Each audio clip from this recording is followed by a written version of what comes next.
And basically what that translates into is that if you're going to be successful in any business, you have to continuously learn. You have to continuously master new skills and improve your own performance. Keep in mind that we are in a global environment that is changing so rapidly, especially in the high technology areas, that the skills that you learned yesterday will probably be obsolete tomorrow because products and services are changing so rapidly. So it's very important that you continuously learn. In fact, I would encourage every organization to implement some kind of a continuous education program in their company. Esta pregunta fue formulada desde la Fundación Vanzolini. Is taken from the Fundación Vanzolini, Sao Paulo, Brazil. The next question is submitted from Tamaulipas, Mexico, from the Universidad Autónoma de Tamaulipas, Ciudad Victoria. Go ahead. What is the difference between a functional leader and a coach? I believe that a functional leader is a dimension of leadership. In other words, it's very important that you understand the function that you serve as a leader. When you talk about a functional leader versus a coach's responsibility is to take the talent that he or she has on his team and to work with that talent, improve their skills, and to try to create a higher level of performance on the part of the individual. Regresamos a... Estábamos precisamente en Brasil, ahora nos We vamos were a in Brazil, now we go to Bolivia. We're going to take a question submitted from Bolivia. Go ahead, Bolivia. Bueno, no se escucha la llamada, parece Apparently, que tenemos the problema de call comunicación. is not coming Vamos in. a formular la We pregunta are que nos hacen going vía fax to desde la read the Comisión question Federal de submitted via Electricidad, fax División from the Comisión Peninsular Federal de en Electricidad, Mérida, División Yucatán, Peninsular from México. Mérida, La pregunta Yucatan, dice, Mexico. The question reads ¿qué as acciones follows. serían las recomendadas What para steps do you desarrollar y recommend fortalecer to el develop liderazgo and formal strengthen dentro de formal una leadership institución? in organizations? I think the first step is, if I can play on my last answer, is that it's very important that you implement some kind of a continuous education program in your company. I think one of the core programs within a company ought to be a basic supervisory course so that managers and supervisors, that is, men and women who step into those roles, have a degree of competency. Too often what happens in companies is that an individual is promoted to a higher level and they get this new title and new responsibilities, but they really don't have the self-confidence or the competence to perform the job, and so they fumble their way through until they begin to achieve some positive results. So I think the first step is to implement a basic supervisory course so that people learn good, successful management and coaching techniques. I think the second step is for managers to come together at least twice a year and in a retreat format, a meeting format over a couple of days, talk about their own abilities and weaknesses. It's okay to talk about your weaknesses, and have some kind of a formal education program in a retreat format so that your managers are constantly learning new ways to do it better and to relate to the employees more effectively. Desde Bolivia regresamos ahora al norte de Bolivia, México. we go La to siguiente the pregunta northern la part of formulan del Mexico. Colegio de The question is submitted by the Colegio de Bachilleres, State of Sinaloa, Guasave, Sinaloa, Mexico. Go ahead. Good morning. Thank you. Part of leadership is loving your people. What do you do if people don't let themselves be loved? I guess that's why we have psychiatrists. On a serious note, though, that's an important question because in so many organizations, what happens is that people come to a job, and you have to appreciate as a manager that when somebody comes to work for you, you inherit all of their past experiences, for better or for worse. And I think what people want more than anything else, and surveys have proven this to be true, people want to know that they are respected, that you appreciate the good job that they do.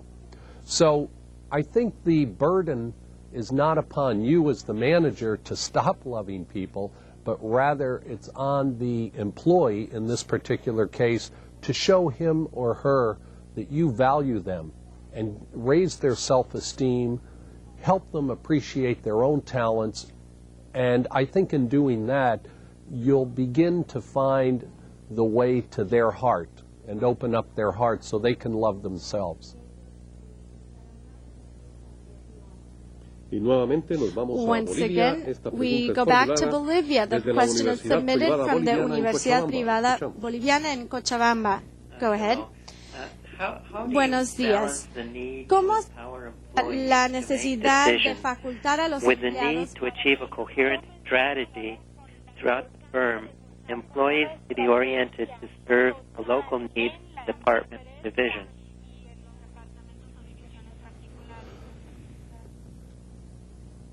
If I understand your question, we're talking about the balance between empowerment versus implementing the strategy. I want to make sure that I got your question correct.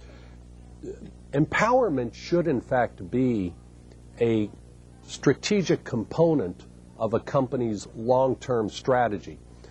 In other words, in an organization, it's so important to tell your people what you want them to do, show them how to do it, measure their performance, and then lastly, either praise their performance or redirect their efforts so they can be more successful. If you do that in an organization, to me that's what empowerment's all about. You have to give the players room to play the game. You can't have the coach on the basketball court or on the soccer field the whole time. You have to empower your people to play the game, to perform the work. That's the only way your strategy is ever going to be successfully implemented. And I think there is a balance, because the balance is that you want to make sure that your employees are performing the work and yet they're not overstepping their lines of authority and either putting your strategy or your company or your policies in jeopardy. Pasamos enseguida a Panamá. La pregunta la formulan to de la Panama? The Universidad question is Tecnológica submitted de by the Panamá, en Universidad Panamá. Tecnológica de Adelante. Panamá in Panama. Go Muy ahead. buenos días. Estamos hablando Good morning. de la We're Universidad Tecnológica calling de you Panamá, from the Universidad Centro Tecnológica de Regional Panamá. Azuero. La pregunta formulada The por un question funcionario del Ministerio de submitted Salud by es la someone siguiente. from the Department of Health ¿Cómo se is puede the following. obviar How la can you situación en instituciones deal with the estatales situation en in donde se state imputan o institutions imponen funcionarios wherein de específicas líneas officials políticas, that are following donde la specific actitud de party respeto lines no es come in, recíproca, and el where coaching y el respect liderazgo is not no se puede mutual, and ejercer coaching aunque se and tengan las leadership condiciones cannot del be mismo en la carried persona out que tiene el even cargo though gerencial. the individual at the Muchas gracias. administrative level may seek to do so. Thank you very much. You have a very complicated issue there. It almost sounds like what we confront every day here in the United States. So I want to assure you it's not germane strictly to Panama. I think the challenge in any organization is you can only do what you are allowed to do and what your senior managers will empower you to do. So if you have repressive managers, or in this case, if you have, shall we say, a political philosophy or a philosophical difference with your leadership, you're going to be limited to operating within a very narrow box. And I would say that the humorous solution is to pray a lot, but on a serious note, I would encourage you to always respect the people that you work with on the administrative level and in your own quiet way, without sacrificing your job, of course, is to work for moderate change and be persistent. Y de Panamá nos regresamos a And México from para Panama, escuchar we la return pregunta to que formulan de Mexico la to listen Universidad to a Nacional question Autónoma de submitted by the México, Universidad Facultad de Nacional Medicina Autónoma de Veterinaria y México, Zootecnia, Facultad de Medicina México, Veterinaria y Distrito Federal. Zootecnica Escuchamos. from Mexico City. Good morning. The question is, to be a good coach and to lead your players, do you have to be paternalistic in nature? That's an interesting question. Do you have to be paternalistic in nature? I think it's important to be a successful leader or a coach that your employees know that you care about them. It raises another interesting question that I saw earlier, and I'll try to answer this at the same time, and that is, how involved do you get in the personal lives or affairs of your employees? First of all, a good coach needs to love his or her people, as we just talked about in the leadership section. It's very important that you distinguish between liking people and loving them. If you love your people, they will go through brick walls for you. At the same time, I think it's very important to understand that there are different styles that you will have to use with different people that work for you. For example, some people may want a paternalistic approach, the father-son, mother-daughter type relationship. Others want a very strong disciplinary approach, which will get better results with that individual. So I think you have to understand who you're dealing with in your organization to the point where you can try different styles of management or coaching with that person. Tenemos nuevamente en la línea a la ciudad de Once Tijuana. again, La we pregunta have es formulada Tijuana desde la online. The Universidad question is submitted Autónoma from de the Baja Universidad California, Autónoma de Baja California, Tijuana, Baja California, Mexico. Juan Carlos Flores, I'd like to ask if a leader necessarily has to complement a successful strategy with money. Yes.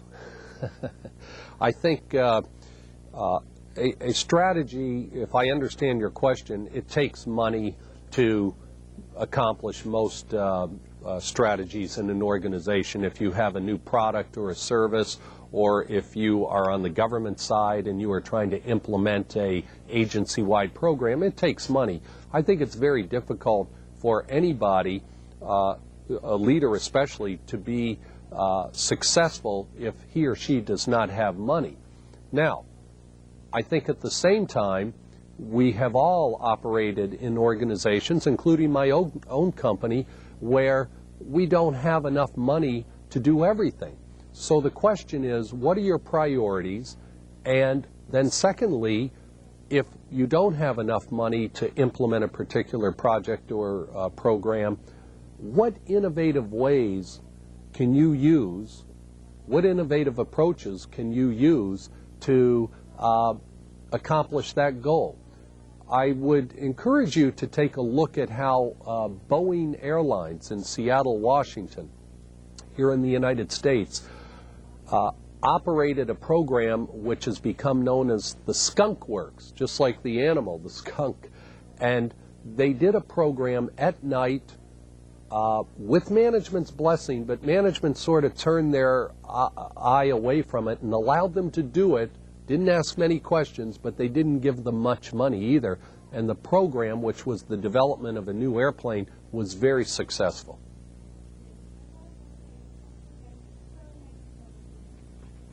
Y de Tijuana nos vamos a Lima, Perú.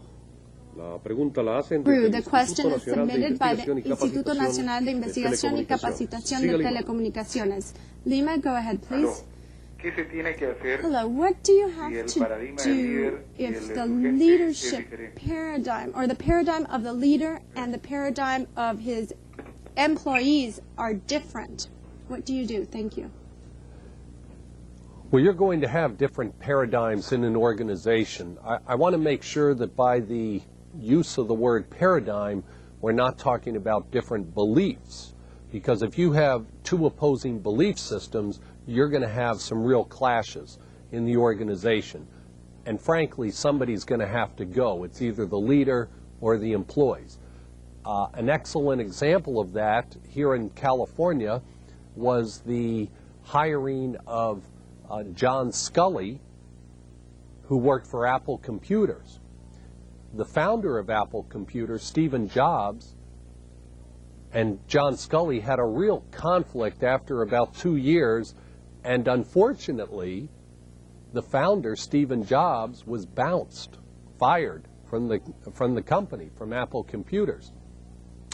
So if you have different paradigms in terms of leadership values or leadership behavior, you're going to have some conflicts in the organization.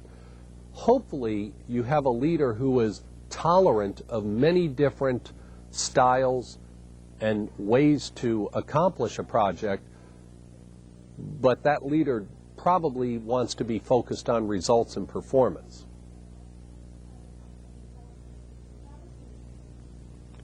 And from Lima, Peru, we go to Córdoba, Argentina, thanks to the miracle of modern technology. The question is submitted by the Instituto Universidad Empresa from the Universidad Blas Pascal in Córdoba, Argentina. Le voy a pedir que se retire. Nuestra pregunta sería: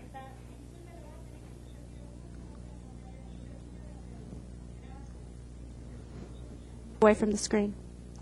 Adelante. la pregunta se correlaciona The con question has to do with the ties or the relationship you've seen between leadership and the group organization in a company. What is your opinion regarding the way in which these two groups can work together in order to benefit the company? Well, if we're talking about the two groups, if I clearly understand your question, and good morning, Argentina, a leader is about results. A leader has to be focused on getting results. One important way to get results is through teams. And if we're talking about the team concept, every good team has a coach. And so I don't know that it matters that much. It wouldn't matter to me as a leader if a coach used this method or that method in order to create positive results. As long as those methods were ethical and raised the self-esteem of the employees on that team, I would be supportive of it. But too often leaders make the mistake of getting involved in the details. And I would encourage those of you who are watching this program that are in leadership positions to stay focused on the big picture rather than getting down into the details and digging around through the details and probably muddying up the whole works.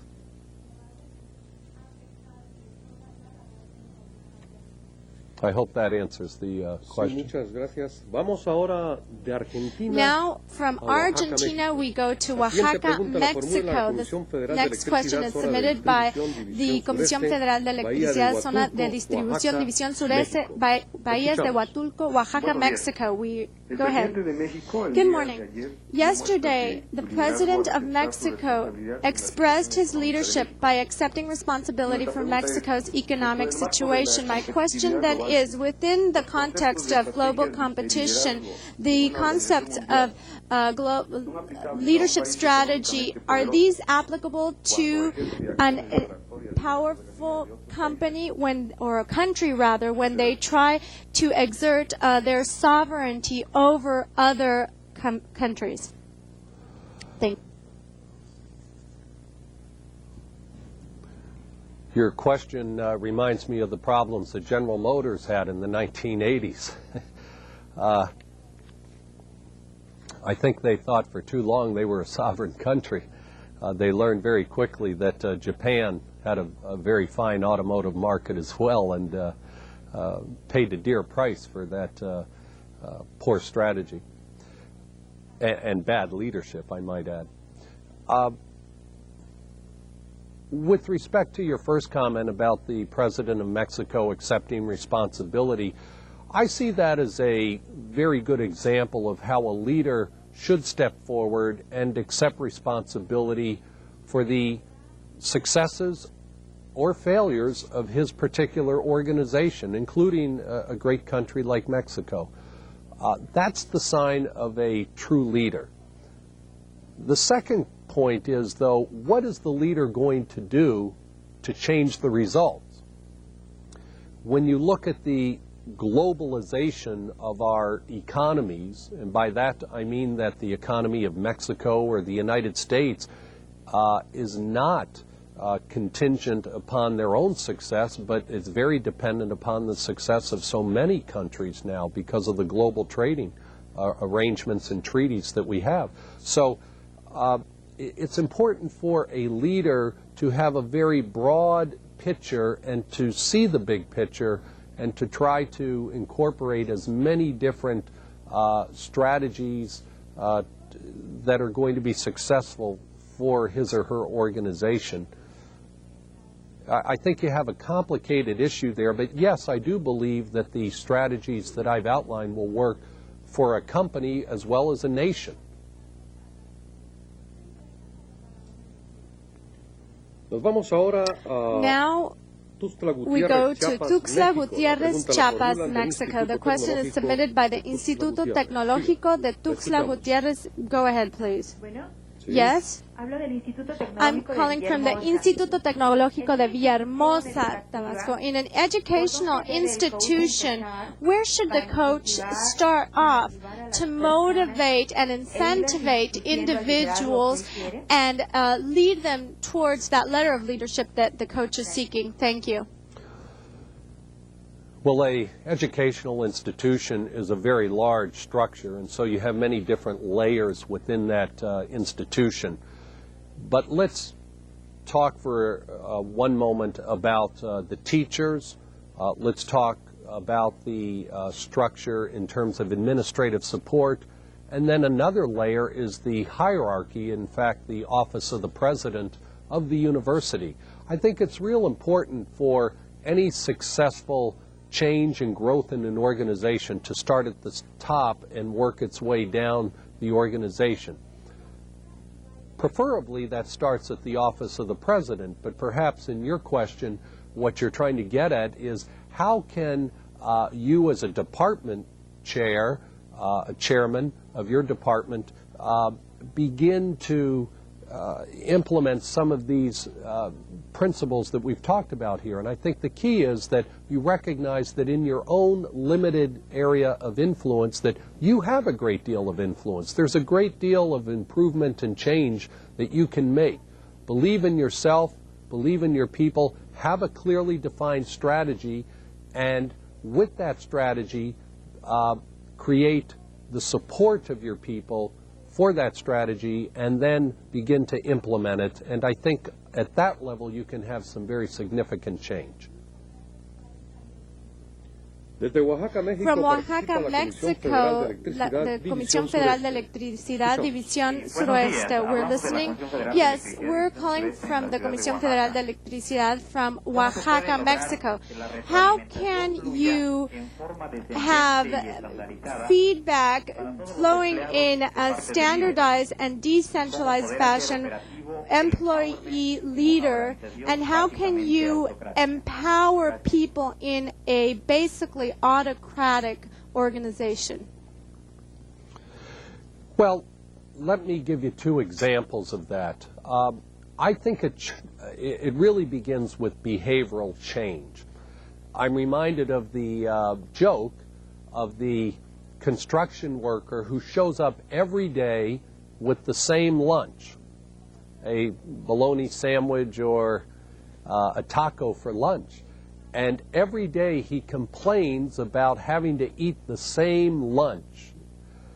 Finally, one day his co-workers say to him, well, why don't you have your wife make something different? And he responded by saying, I make my own lunch. So the point is the change begins inside. It begins with you. In a autocratic organization, it's very important to empower people so that they can do the job. A bureaucracy or a government agency is no different than a company. It requires the involvement of people to perform specific tasks to create a certain outcome. And if you have so many rules and restrictions that inhibit people from doing their job, you're not going to make any progress, and your customers will be frustrated. Whether they are customers who go to a supermarket, whether they are customers who buy cars, or whether they are taxpayers in your country. So I would encourage you, in terms of your feedback, to survey your customers, allow your employees to do their jobs, and to, if you want to raise performance and the results of your company, I would strongly encourage you to allow your employees to do more and more and more as they prove themselves capable. Thank you so much, Mr. Hinton. We hope that you have enjoyed participating in this video conference. We will continue transmitting programs on the latest in management techniques, systems, and global competitiveness. We invite you to participate on August 29th of the next program of our Strategies for Global Competitiveness series entitled Decision Making and Technology, the Cost of Modernizing Our Organizations. We also hope that you will join us on July 18th for the second program in our International Conflict Management series entitled Arbitration and Mediation, the Key to Successful International Business. For additional information on the International Training Center's program, please consult your participants' manuals where you will find the dates and specific topics of this year's programs. Also, if you're interested in attending or participating in training sessions, which will be offered by the International Training Center, please feel free to contact the center by letter, phone, or fax. On behalf of all of us who collaborate with the International Training Center, I thank you for your participation and interest in today's program. Thank you, and see you soon.